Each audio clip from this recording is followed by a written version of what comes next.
నేను అలా ఉండిపోయాను.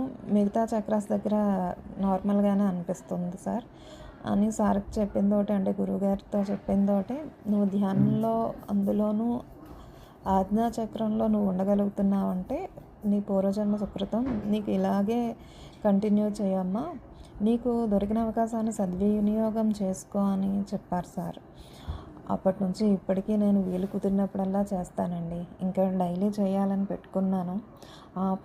ఆ పరంగా కుదుర్చుకొని డైలీ సాధన చేస్తున్నాను.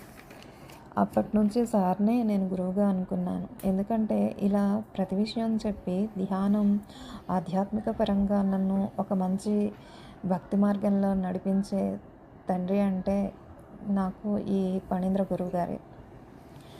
ఇంకొక విషయం, నేను ఇలా ఎందుకు అంటున్నానో కూడా మీకు చెప్పాలి. మనం దేవుడికి సంబంధించిన మంత్రం ఏది నేర్చుకున్నా గురుముఖంగానే నేర్చుకోవాలి అని అందరూ చెప్తారు. అది అందరికీ తెలిసిన విషయమే. కానీ మంత్రం తీసుకుని సాధన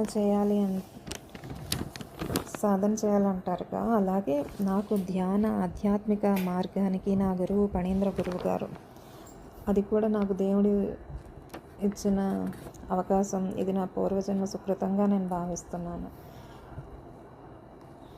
ధన్యవాదములు. ఓం నమః శివాయ.